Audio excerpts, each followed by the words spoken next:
Hello everyone, this is Sagar Bansal और आप लोग मेरे साथ पढ़ रहे हैं chapter number 2 of physics class 9th science, that is force and laws of motion. तो बच्चे लोग इसमें हमें क्या क्या चीज़ें पढ़नी है? हमें फोर्स पढ़ना है, उसके इफ़ेक्ट्स पढ़ने हैं, इसमें न्यूटन साइंटिस्ट के 3 लॉज हैं, लॉ पढ़ने हैं। उसके बाद हमें last topic conservation of momentum पढ़ना है। छोटा सा चैप्टर है, बहुत इजी चैप्टर है। इसी वीडियो में पूरा चैप्टर कंप्लीट कर लेंगे। इसकी जो आपकी पीडीएफ है वो आपको टेलीग्राम चैनल सागर बंसल से मिलेगी, जिसका लिंक आपको वीडियो के डिस्क्रिप्शन में मिलेगा। तो आप लोग वहाँ जाइए और अपनी पीडीएफ को डाउनलोड करके उसे सिक्योर कीजिए अपने पास, ताकि एग्ज़ाम के टाइम पे आप उसे पढ़ सकें और एक्सप्लेनेशन आप यहाँ से देख लीजिएगा। अगर आपके फ्रेंड्स कनेक्टेड हैं क्लास 8 से लेकर क्लास 12 तक, तो आप उन्हें कनेक्ट कीजिए, उन्हें ज्वाइन कीजिए ज़्यादा से ज़्यादा, ताकि वो बेनिफिट उठा सकें। राइट, चलिए स्टार्ट करते हैं आपका चैप्टर फोर्स। तो फोर्स क्या चीज़ होती है आपकी? That is the push and the pull on an object. अगर एक ऑब्जेक्ट को हम पुश करते हैं या पुल करते हैं तो हम बोलते हैं कि हम उसके ऊपर क्या लगा रहे हैं? हम उसके ऊपर फोर्स लगा रहे हैं। क्या लगा रहे हैं? फोर्स लगा रहे हैं। बिना फोर्स के यूनिवर्स में कोई भी काम पॉसिबल नहीं है। बिना फोर्स के यूनिवर्स में कोई भी काम पॉसिबल नहीं है। हमें फोर्स चाहिए। राइट, अगर आप बैठ रहे हो, अगर आप उठ रहे हो, अगर आप चल रहे हो, अगर आप ट्विस्ट कर रहे हो, अगर आप बेंड कर रहे हो, अगर आप कोई भी काम कर रहे हो, तो आपको क्या अप्लाई करनी पड़ेगी? फोर्स अप्लाई करनी पड़ेगी। जैसे कि आप इस डायग्राम में देख सकते हो कि अगर हम किसी ऑब्जेक्ट को पुश कर रहे हैं या उसे पुल कर रहे हैं तो हम क्या अप्लाई कर रहे हैं? तो हम फोर्स अप्लाई कर रहे हैं। क्या अप्लाई कर रहे हैं? हम लोग फोर्स अप्लाई कर रहे हैं। राइट, चलिए, जो एसआई यूनिट होती है फोर्स की, यानी कि किस यूनिट में फोर्स आपकी कैलकुलेट होती है? तो फोर्स आपकी कैलकुलेट होती है न्यूटन में। फोर्स आपकी किस में कैलकुलेट होती है? न्यूटन में। क्योंकि कॉन्सेप्ट आपका न्यूटन साइंटिस्ट ने दिया है, तो उसने अपने नाम पे ही यूनिट, उन्होंने अपने नाम पे ही यूनिट रखी है, दैट इज कॉल्ड न्यूटन। तो फोर्स की ऐसा यूनिट क्या होती है? न्यूटन। ठीक है, अब फोर्स से क्या हो सकता है? आपके 3 इफेक्ट हो सकते हैं। क्या क्या? It can change the speed of the body. Force से क्या हो सकता है? बॉडी की स्पीड आपकी चेंज हो सकती है। It can change the direction of motion, यानी चलती ही बॉडी की अगर आपको डायरेक्शन चेंज करनी है तो आप फोर्स लगा के चेंज कर सकते हो। It can change the shape of the body. अगर आपको एक बॉडी की शेप को चेंज करना है, अगर आपको एक बॉडी की शेप को चेंज करना है तो आप क्या अप्लाई करेंगे उसके ऊपर? तो आप उसके ऊपर फोर्स अप्लाई करेंगे। ठीक है, आगे चलते हैं। The next topic is balanced and unbalanced force. अगला टॉपिक है आपका बैलेंस्ड एंड अनबैलेंस्ड फोर्स। जैसे कि आपको नाम से ही पता चल रहा है कि बैलेंस फोर्स का मतलब इक्वल फोर्स और अनबैलेंस का मतलब अनइक्वल फोर्स। तो बैलेंस फोर्स क्या होती है आपकी? अगर किसी बॉडी के ऊपर कोई फोर्स लग रही है और उसका जो रिजल्टेंट है वो ज़ीरो है। रिजल्टेंट का मतलब क्या होता है बच्चे लोग? कि हर साइड से इक्वल फोर्स लग रही है, हर साइड से इक्वल फोर्स लग रही है, तो बॉडी आपकी बैलेंस फोर्स की कंडीशन में है। जैसे कि हम एग्जांपल लेते हैं टग ऑफ वॉर का। ठीक है, आपने देखा होगा रस्सा खींचते हैं दोनों साइड से। क्या खींचते हैं? रस्सा खींचते हैं दोनों साइड से। तो जो उसके ऊपर फोर्स अप्लाई होती है एक टाइम पे, वो आपकी बैलेंस फोर्स होती है। कैसी होती है? बैलेंस फोर्स होती है, यानी एक टाइम पे दोनों तरफ से इक्वल फोर्स लग रही है। जब एक साइड, दोनों साइड से इक्वल फोर्स लग रही है, तो आपकी जो रस्सा होती है, जो आपकी टग होती है, वो आपकी मूव नहीं करती है। तो यानी कि उस टाइम पे जो फोर्स लगती है वो आपकी बैलेंस फोर्स होती है। कैसी फोर्स होती है? बैलेंस फोर्स होती है। तो जो नेट रिजल्टेंट फोर्स आती है वो आपकी ज़ीरो आती है। सपोज करिए इधर से भी सेम फोर्स लग रही है, इधर से भी सपोज कीजिए इधर से भी 50 फोर्स लग रही है, इधर से भी 50 न्यूटन की फोर्स लग रही है। तो दोनों तरफ का जो इफेक्ट है वो कैंसिल आउट हो जाएगा, यानी जो रिजल्टेंट है वो क्या आ जाएगा? जीरो आ जाएगा। तो इसका मतलब जो बॉडी है वो आपकी किस कंडीशन में है? बॉडी आपकी बैलेंस फोर्स की कंडीशन में है। बोली बात समझ में आ रही है आप लोगों को? चलिए, अच्छी बात है, आगे चलते हैं। क्या कैरेक्टरिस्टिक होती है बैलेंस फोर्स की, जरा समझिएगा। Balance force do not cause any change of state of an object, यानी बैलेंस फोर्स किसी भी स्टेट को चेंज नहीं करता है, यानी कि बॉडी कंटिन्यूस आपकी रेस्ट में ही रहेगी। रेस्ट में थी तो रेस्ट में ही रहेगी। Balance force equal in magnitude. Balance force जो है वो आपकी इक्वल होती है, यानी दोनों साइड से इक्वल फोर्स होगी, इधर से भी और इधर से भी, बट अपोजिट होगी डायरेक्शन में हमेशा।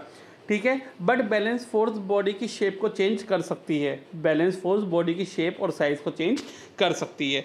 ठीक है, ये जो आपकी पीडीएफ ली गई है ये आपकी जिज्ञासा की हैंडबुक्स यानी कि सागर बंसल की टेक्स्ट बुक से ली गई है। आप इन्हें परचेज कर सकते हैं अपनी बेटर स्टडी के लिए, मैथ, साइंस और रीजनिंग में। नाउ एग्जाम्पल नंबर 2 देखिए, बैलेंस फोर्स का क्या है? When we press a balloon from opposite side the size and the shape of the balloon is change. अब आपको पता है कि जब हम क्या करते हैं, जब हम एक बैलून को या एक स्पंज बॉल को क्या करते हैं, प्रेस करते हैं, ठीक है, तो अपोजिट साइड से दोनों तरफ से प्रेस करते हैं, तो जो उसका शेप है, जो साइज़ है बैलून का, वो चेंज हो जाता है। क्यों? क्योंकि बैलेंस फोर्स क्या है, दोनों साइड से इक्वल तो होगी, पर बैलेंस फोर्स शेप और साइज़ को चेंज कर सकता है। ठीक है, ये मैंने आपको टग ऑफ वॉर का एग्जांपल दे रखा है। At the particular time the force is the force may be act from the opposite side but the resultant force is 0। दोनों साइड से जो फोर्स होगी वो इक्वल होगी। ठीक है, now the second one is unbalance force. Unbalance force का मतलब क्या है कि जो रिजल्टेंट है फोर्स का वो जीरो नहीं होगा। जो रिजल्टेंट है फोर्स का वो जीरो नहीं होगा, यानी एक साइड से ज़्यादा फोर्स होगी और एक साइड से कम फोर्स होगी। एक साइड से ज़्यादा फोर्स होगी और एक साइड से कम फोर्स होगी, that is called unbalance force. तो नेट रिजल्टेंट फोर्स आपका एक तरफ को आएगा, तो यानी बॉडी आपकी मूव करेगी। तो अनबैलेंस फोर्स के केस में बॉडी की स्टेट ऑफ कंडीशन चेंज हो सकती है। ठीक है, जैसे अगर आपको एक अनबैलेंस फोर्स का आपको क्या करना है, अगर एक ऑब्जेक्ट को आपको मूव करना है तो अनबैलेंस फोर्स आपको अप्लाई करनी पड़ेगी अपोजिट डायरेक्शन से। ठीक है, और जो बॉडी है वो आपकी उस तरफ को मूव करेगी बच्चों, किस तरफ को मूव करेगी आपकी बॉडी, जिस तरफ कम फोर्स है, यानी opposite to the direction of greater force. तो यानी कि बॉडी उस तरफ को मूव करेगी जिस तरफ फोर्स कम लग रही है आपकी। ठीक है, अनबैलेंस फोर्स आपकी क्या करेगी, change of speed and the position of object. तो पोजीशन भी चेंज कर सकती है ऑब्जेक्ट की और स्पीड भी चेंज कर सकती है। It can change the shape and size of the body and the object. तो यानी कि एक बॉडी की, एक ऑब्जेक्ट की शेप और साइज को भी चेंज कर सकती है। ठीक है, कौन, अनबैलेंस फोर्स। इसके बाद बात करते हैं बच्चे लोग फ्रिक्शनल फोर्स क्या होती है। आप लोग जानते हैं कि जो हम अर्थ के ऊपर मूव कर पाते हैं वो एक फोर्स की वजह से कर पाते हैं, जिसे क्या बोलते हैं हम लोग, फ्रिक्शनल फोर्स बोलते हैं। क्या बोलते हैं, फ्रिक्शनल फोर्स। ठीक है, the force that always oppose the motion of an object. जो एक बॉडी एक ऑब्जेक्ट के मोशन को, जो एक बॉडी एक ऑब्जेक्ट के मोशन को अपोज करे, उसे फ्रिक्शनल फोर्स बोलते हैं। क्या बोलते हैं, उसे फ्रिक्शनल फोर्स बोलते हैं। जो एक बॉडी एक ऑब्जेक्ट की किसे मोशन को अपोज करे, यानी जो अपोजिट डायरेक्शन में फोर्स लगती है वो हमेशा आपकी फ्रिक्शनल फोर्स कहलाएगी, और फ्रिक्शनल फोर्स आपकी हमेशा अपोजिट डायरेक्शन में लगती है। ठीक है, उसके बाद हम लोग स्टार्ट करते हैं न्यूटन्स लॉज ऑफ मोशन। यानी न्यूटन साइंटिस्ट ने कुछ लॉज दिए हैं मोशन के ऊपर कि under the condition of motion body किस तरीके से आपकी रिएक्ट करती है, अफेक्ट करती है। ठीक है, उसके ऊपर कुछ लॉ दिए हैं, वो हम पढ़ने वाले हैं। पहला लॉ देखिए क्या कहता है न्यूटन का। It state that the body at rest will remain at rest, a body in motion will remain in motion until unless some external forces applied. इसका मतलब है कि अगर आप खड़े हो तो आप खड़े रहोगे, अगर आप बैठे हो तो आप बैठे रहोगे। कब तक, जब तक आप अपनी बॉडी पे फोर्स नहीं लगाएंगे चलने के लिए या रुकने के लिए। यानी बच्चों अगर हम रुकते हैं कहीं पे तो अपनी बॉडी के ऊपर फोर्स लगाते हैं तभी बॉडी हमारी रुकती है। ठीक है, अगर हम बैठे हैं तो इसलिए बैठे हैं क्योंकि हमारी बॉडी के ऊपर फोर्स लग रही है। जब तक हम अपनी बॉडी के ऊपर फोर्स नहीं लगाएंगे तब तक हम चल नहीं पाएंगे। ठीक है, for example we need to ride a bicycle, we need to pedal as it is can move on its on, we have to apply on the pedals to ride it. ठीक है, इसका मतलब क्या है कि अगर हमें एक साइकिल चलानी है तो साइकिल के पैडल अपने आप नहीं चलेंगे, आपको फोर्स लगानी पड़ेगी पैडल के ऊपर, जिस वजह से आपकी साइकिल चलेगी। ठीक है, by applying the external force. Similarly we need to change the direction, we need to apply the force on the steering wheel, the reason behind it in the inherent property called inertia. अब क्या है बच्चे लोग, अगर आपको direction change करनी है अपने चलते हुए व्हीकल की, सपोज आप साइकिल चला रहे हैं, सपोज आप स्कूटी चला रहे हैं, सपोज आप कार चला रहे हैं, तो आपको उसकी डायरेक्शन चेंज करने के लिए भी क्या अप्लाई करनी पड़ेगी, आपको फोर्स अप्लाई करनी पड़ेगी, जिसकी वजह से उसकी डायरेक्शन क्या होगी, जिसकी वजह से उसकी डायरेक्शन चेंज होगी। ठीक है, समझ गए। चलिए आगे चलते हैं। Now the next property that comes under the first law of motion, that is inertia. तो फर्स्ट प्रॉपर्टी आपके क्या आती है, इनर्शिया। देखिए इनर्शिया क्या होता है, the natural tendency of an object to resist a change in its state of rest और uniform motion is called inertia. बच्चे लोग, एक ऐसी प्रॉपर्टी होती है जो एक बॉडी के ऊपर अप्लाई होती है, एक ऐसी प्रॉपर्टी होती है जो एक बॉडी के ऊपर अप्लाई होती है, जो चाहती है कि बॉडी रेस्ट में है तो रेस्ट में ही रहे, मोशन में है तो मोशन में ही रहे, रेस्ट में तो रेस्ट में ही रहे, मोशन में है तो मोशन में ही रहे। पर हम क्या करते हैं, एक्सटर्नल फोर्स लगा देते हैं, जिसकी वजह से बॉडी की स्टेट ऑफ कंडीशन चेंज हो जाती है, and that is called inertia. ठीक है, that is the mass of an object is the measure of inertia. यानी इनर्शिया डिपेंड करता है मास पे। जितना कम मास होगा उतना ही इनर्शिया आपका कम लगेगा, या बोले तो उतनी ही कम फोर्स लगेगी उसकी स्टेट ऑफ कंडीशन को चेंज करने के लिए। A body will greater mass has greater inertia. अब सपोज कीजिए आपके पास एक स्कूटर है और आपके पास एक ट्रक है, तो किसकी स्टेट ऑफ कंडीशन को आप आसानी से चेंज कर सकते हैं? स्कूटर की। क्यों? क्योंकि स्कूटर का मास कम है, तो आप जरा सी फोर्स लगाएंगे स्कूटर आपका मूव कर जाएगा, तो यानी उसका इनर्शिया कम है। अब अगर बात करें ट्रक की, तो ट्रक का मास बहुत ज़्यादा है, तो एक सिंगल पर्सन, एक अकेला आदमी उसके इनर्शिया को ओवरकम नहीं कर सकता, यानी उसके ऊपर फोर्स को ओवरकम नहीं कर सकता, क्योंकि उसका मास बहुत ज़्यादा है। तो आपको बहुत ज़्यादा फोर्स चाहिए उसके इनर्शिया को ओवरकम करने के लिए, राइट। तो यानी इनर्शिया आपका डिपेंड करता है मास ऑफ द बॉडी पे या ऑब्जेक्ट पे। अब जैसे कि मैं आपको एप्लीकेशन दिखा रहा हूँ, बहुत अच्छी एप्लीकेशंस हैं जिनके ऊपर क्वेश्चन आते हैं पेपर में। एप्लीकेशंस ऑफ इनर्शिया, पहला देखिए, व्हेन अ स्ट्रेट मूविंग बस suddenly stops down, the passenger sitting inside fall in the forward direction. अब सपोज कीजिए कि आप बस की बर्थ पे खड़े हैं या आप कार चला रहे हैं और आपने सडनली ब्रेक मारे, तो क्या हुआ? हम लोग किस तरफ को जाते हैं? हम लोग आगे की तरफ को गिरते हैं। क्यों गिरते हैं? क्योंकि बस चल रही थी तो हमारे फुट भी चल रहे थे उसके साथ साथ, है ना। अब जैसे ही कंडक्टर ने क्या, या जैसे ही बस ड्राइवर ने क्या काम करा, एकदम ब्रेक मारे तो बस आपकी रेस्ट में आ गई, तो आपके पैर भी रेस्ट में आ गए, बट आपकी अपर बॉडी अभी इनर्शिया ऑफ मोशन की वजह से मोशन में थी। तो अपर बॉडी आपकी मोशन में है और जो आपके पैर हैं वो आपके रेस्ट में आ गए हैं, तो देखने वाले को ऐसा लगता है कि आप आगे की तरफ को गिरे। ठीक है, आप किस तरफ को गिरे? आगे की तरफ को गिरे। सिमिलरली अब होता क्या है कि आप जो कारपेट हैं, ठीक है, घर का जो पायदान है, वो हम लोग क्या काम करते हैं, एक हैंगर पे लटकाते हैं और स्टिक से बीट करते हैं, यानी कि लकड़ी के या डंडी से क्या करते हैं, उसे बीट करते हैं। तो हम क्या देखते हैं, जो डस्ट पार्टिकल्स हैं वो बाहर आने स्टार्ट हो जाते हैं। क्यों? क्योंकि जो आपका कारपेट है वो आपका मोशन में आ जाता है, लेकिन जो डस्ट पार्टिकल हैं वो इनर्शिया ऑफ रेस्ट की वजह से अब भी रेस्ट पे हैं। ठीक है, तो हवा क्या करती है, उन्हें उड़ा के ले जाती है फोर्स अप्लाई करके। इस वजह से, क्योंकि स्टेट ऑफ कंडीशन हमने चेंज करी है, तो डस्ट पार्टिकल्स आपके बाहर आ जाते हैं। इसके बाद जैसे कि आपने देखा होगा, जब हम ट्री को क्या करते हैं, शेक करते हैं, बहुत तेज उसकी ब्रांच को हिलाते हैं, टू एंड फ्रो मूव करते हैं, तो जो कुछ फ्रूट्स होते हैं, कुछ फल होते हैं, कुछ पत्ते होते हैं, वो टूट के नीचे गिर जाते हैं। किस वजह से? इनर्शिया ऑफ रेस्ट की वजह से। क्यों?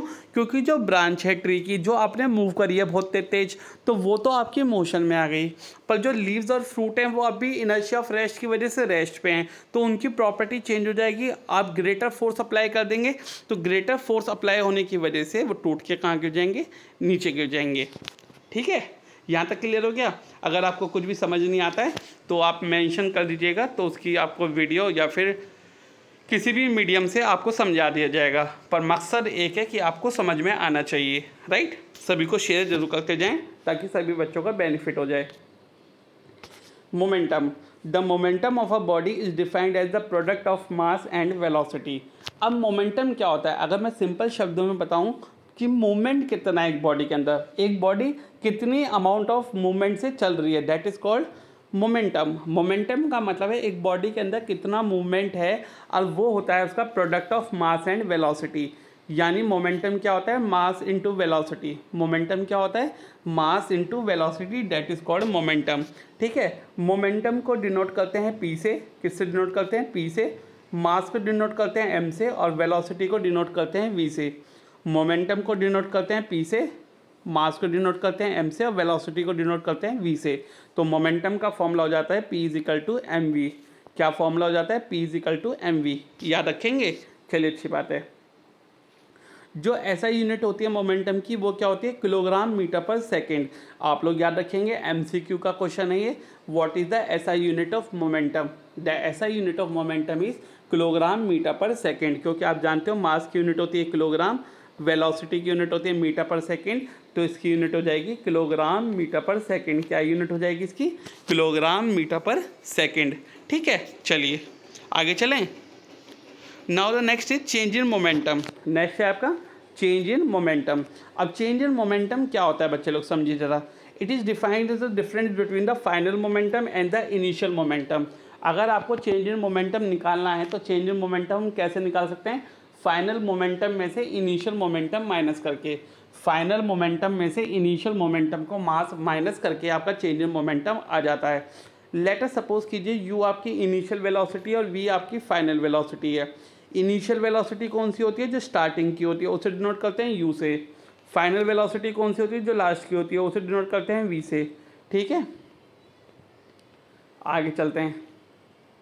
नाउ चेंज इन मोमेंटम, तो चेंज इन मोमेंटम क्या हो जाएगा आपका? Final momentum minus initial momentum. अब मोमेंटम का मतलब होता है mass into velocity.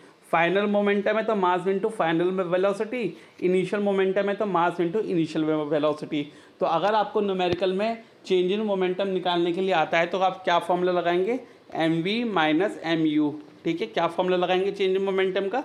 mv minus mu। ठीक है, now rate of change of momentum, अगला क्या है आपका? Rate of change of momentum. ठीक है, तो यानी मोमेंटम को आपको डिवाइड करना है किससे? चेंज इन मोमेंटम को डिवाइड करना है आपको टाइम से। That is the rate at which the momentum of an object is changing is known as the rate of change of momentum. ठीक है, यानी change in momentum divide by time is called rate of change of momentum.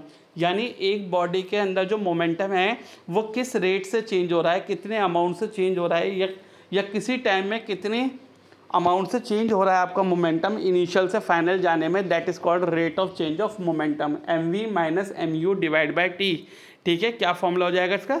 mv minus mu divide by t, that is called rate of change of momentum. कर पाएंगे अगर formula लगाने के लिए आया या आपका MCQ में पूछा जाए rate of change of momentum क्या होगा आपका?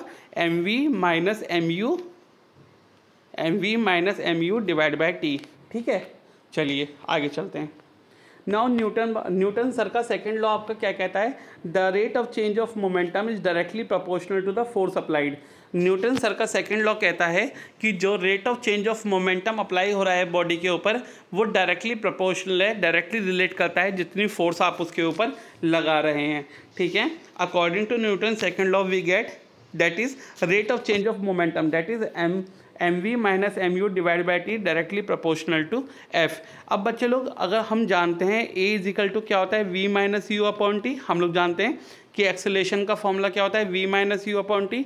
तो v minus you upon T की जगह हम रख देंगे a, तो f डायरेक्टली प्रोपोर्शनल आ जाएगा आपका ma।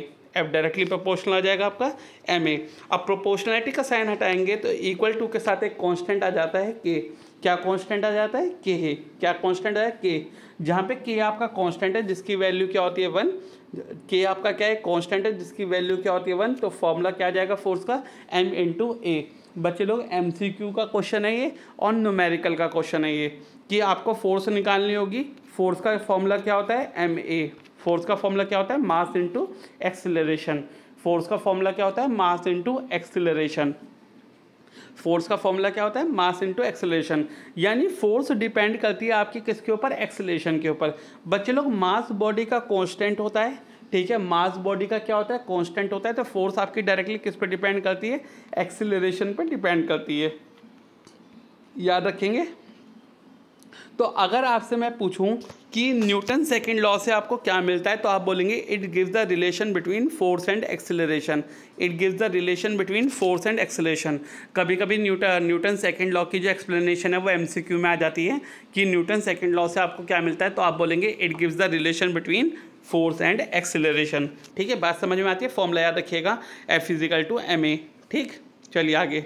क्या आपने देखा है जो क्रिकेट प्लेयर है वो अपना हाथ पीछे लेके जाता है जब क्रिकेट बॉल को कैच करता है? ठीक है, आप लोगों ने क्रिकेट देखा होगा। इसकी एक्सप्लेनेशन यहाँ से लिख लेंगे, मैं आपको समझा देता हूँ। होगा क्या, एक क्रिकेट बॉल, एक जो क्रिकेटर है वो क्या काम करेगा? अपना हाथ पीछे लेके जाएगा जब भी उसे बॉल पकड़नी होगी या बॉल को कैच करना होगा। क्यों? क्योंकि जो लार्ज मोमेंटम है बॉल का वो सडनली आपका जीरो हो जाएगा। ठीक है, जितना मोमेंटम आप कम करेंगे उतना फोर्स भी तो कम लगेगी, और जितनी फोर्स कम लगेगी उतना आसानी से आप बॉल को पकड़ पाएंगे या कैच कर पाएंगे। तो ठीक है, तो मोमेंटम को कम करने के लिए बॉल का वो फोर्स को कम करता है, जिससे फोर्स कम हो जाएगी तो उसके ऊपर हर्टिंग नहीं होगी, यानी कि उसके हाथों पे या उसकी बॉडी पे हर्टिंग नहीं होगी और वो आसानी से बॉल को रोक पाएगा या कैच कर पाएगा।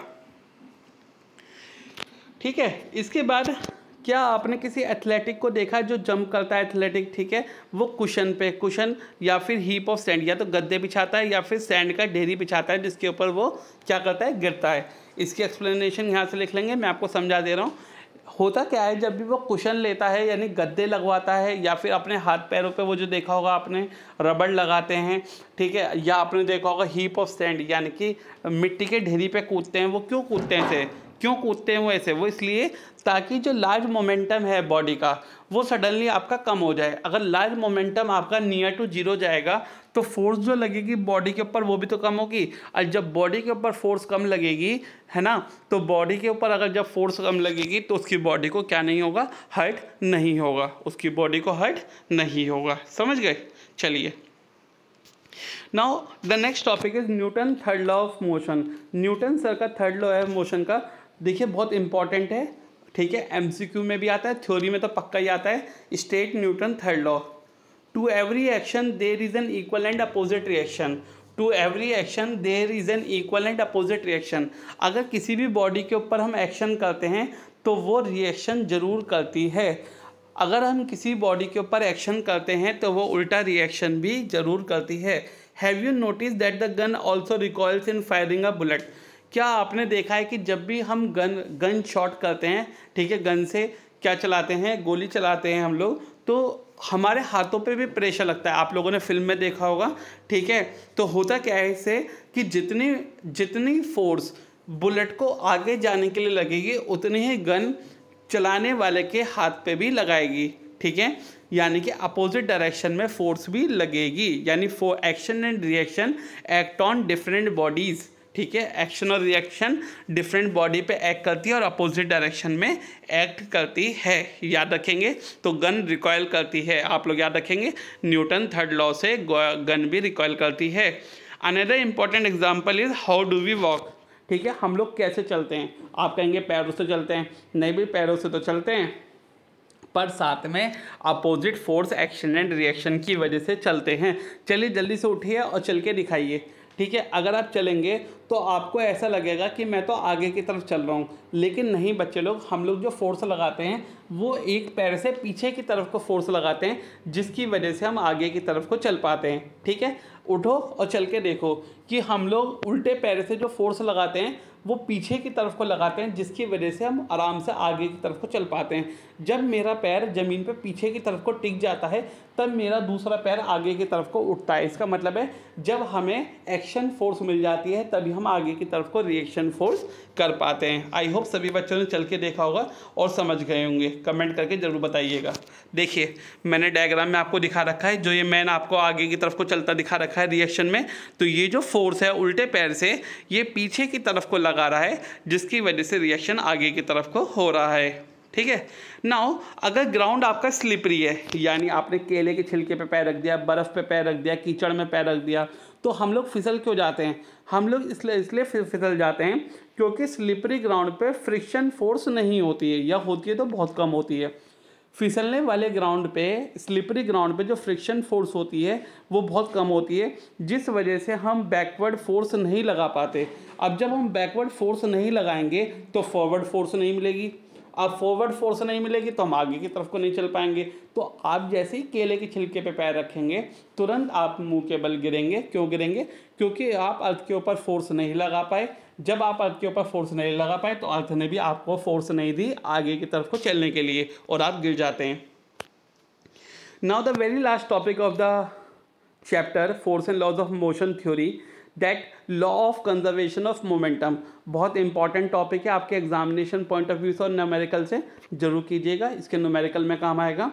Law of conservation of momentum कहता है कि जो टोटल मोमेंटम होता है बॉडी का वो हमेशा कंजर्व्ड रहता है, यानी कि momentum can neither be created not destroyed. ना तो मोमेंटम को क्रिएट किया जा सकता, ना मोमेंटम को डिस्ट्रॉय किया जा सकता, बट वो हमेशा कंजर्व्ड रहता है, यानी कि कांस्टेंट रहता है, ठीक है। हम एक एग्जांपल लेते हैं एक कार का और एक ट्रक का। एक कार और ट्रक आपकी एक ही डायरेक्शन में चल रहे हैं, ठीक है। सपोज करिए कार है और सपोज कीजिए ट्रक है, ठीक है। ट्रक और गाड़ी एक ही डायरेक्शन में चल रहे हैं, ठीक है। कुछ टाइम चलने के बाद ट्रक क्या करता है, कार को टक्कर मार देता है, ठीक है। सपोज ये कार है, ये कार है, ये आपका ट्रक है, तो ट्रक क्या करता है, कार को टक्कर मार देता है। तो हम लोग देखेंगे जो टोटल मोमेंटम है बॉडी का वो हमेशा कंजर्व्ड रहता है। ठीक है, देखिए कैसे। सपोज कीजिए एक कार है जिसका मास m1 है और ट्रक की मास m2 है। इनिशियल वेलोसिटी कार की u1 है और ट्रक की u2 है। जो इनिशियल मोमेंटम होगा कार का वो हो जाएगा m1 u1, जो इनिशियल मोमेंटम है ट्रक का वो हो जाएगा m2 u2। ठीक है, जो टोटल मोमेंटम हो जाएगा बिफोर कोलिजन। कोलिजन का मतलब होता है टकराना, टकराने से पहले जो टोटल मोमेंटम होगा कार और ट्रक का वो क्या हो जाएगा m1 u1 plus m2 u2, यानी दोनों को क्या कर देंगे, प्लस कर देंगे। तो टोटल मोमेंटम बिफोर कोलिजन क्या हो जाएगा m1 u1 plus m2 u2, यानी उसे मैंने लेट कर लिया p1 से। ठीक है, अब देखिए दूसरा, सपोज कीजिए फाइनल वेलोसिटी कार की क्या है v1 और ट्रक की है v2। तो फाइनल मोमेंटम क्या हो जाएगा m1 v1 और इसका हो जाएगा m2 v2। तो टोटल मोमेंटम आफ्टर कोलिजन क्या हो जाएगा m1 v1 plus m2 v2। तो यानी कि जो टोटल मोमेंटम बिफोर कोलिजन है वो टोटल मोमेंटम आफ्टर कोलिजन के इक्वल होना ही चाहिए। बोलिए हाँ या ना, हाँ ना। चलो अब देखो, जो फोर्स एक्सर्ट कर रहा है यानी कार ट्रक पे और ट्रक कार पे, पहले कार ट्रक पे देखो क्या फोर्स होगी कार की ट्रक की, m2 v2 minus u2 upon t। जो ट्रक की फोर्स होगी कार पे वो क्या होगी आपकी m1 v1 minus u1 upon t। ठीक है, ये फोर्स है जो एक दूसरे पे लगा रहे हैं। ठीक है, तो देखिए ज़रा, तो यानी कि F12 ये 1 ले रखा है मैंने कार और 2 ले रखा है मैंने ट्रक। तो F12 किसके इक्वल हो जाएगा, नेगेटिव ऑफ माइनस F21, क्योंकि आपको पता है force will be equal and opposite. अब इक्वल फोर्स लिया यानी जो फोर्स कार ट्रक पे लगाएगी वही ट्रक गाड़ी पे लगाना चाहिए। क्यों, क्योंकि force will be equal but opposite. Opposite का मतलब नेगेटिव साइन आ जाएगा उल्टी डायरेक्शन में। ठीक है, तो यानी मैंने कार ट्रक ले लिया और ट्रक कार ले लिया नेगेटिव में। अब मैंने इन दोनों की वैल्यू प्लेस कर दी जो ऊपर वैल्यू लिखी थी, m2 v2 minus u2 upon T that is equal to minus का m1 v1 minus u1 upon T. T से टी कैंसिल कर दिया तो क्या बनेगा, m2 v2 minus m2 u2 is equal to minus का m1 v1 प्लस का m1 u1। ठीक है, अब ये माइनस का m2 u2 इधर चला जाएगा, माइनस का m1 v1 इधर चला जाएगा। तो आपका क्या बन गया m1 v1 plus m2 v2 which is equal to m1 u1 plus m2 u2। यानी कि जो हमें प्रूव करना था टोटल मोमेंटम बिफोर कोलिजन किसके इक्वल हो गया, टोटल मोमेंटम आफ्टर कोलिजन के इक्वल हो गया। ये हम डायरेक्ट भी लिख सकते थे यहाँ पे, क्योंकि हमें पता था कंजर्वेशन ऑफ मोमेंटम से मोमेंटम बिफोर कोलिजन और मोमेंटम आफ्टर कोलिजन आपका इक्वल होता है, लेकिन हमें सॉल्व करके दिखाना था अकॉर्डिंग टू फोर्स, तो इसलिए हमने इसे दिखाया है। ठीक है, जैसे कि आप जानते हैं कि एक फायरमैन है, फायरमैन देखा होगा आपने, जो आग पे पानी छिड़कते हैं तो वो जो होस पकड़ते हैं, जो पाइप पकड़ते हैं, वो बहुत मतलब जो पानी निकलता है वो बहुत ज़्यादा हाई वेलोसिटी से निकलता है। ठीक है, बहुत ज़्यादा हाई वेलोसिटी से निकलता है। क्यों, जितनी वेलोसिटी से पानी आपका आगे की तरफ जा रहा है उतनी वेलोसिटी से जो होस पाइप है वो पीछे की तरफ को फोर्स लगाता है। किसके ऊपर, हैंड के ऊपर। किसके ऊपर, हैंड के ऊपर, जो भी आपका होस पाइप पकड़े हुए होता है, जिसकी वजह से लार्ज रिएक्शन फोर्स उसके ऊपर लगती है। तो ये भी बहुत एक डेंजरस टास्क है क्योंकि इसे होस पाइप को पकड़ना, क्योंकि लार्ज वेलोसिटी से पानी आगे की तरफ निकलता है जिसकी वजह से बैक प्रेशर उसके हाथों पे लगता है।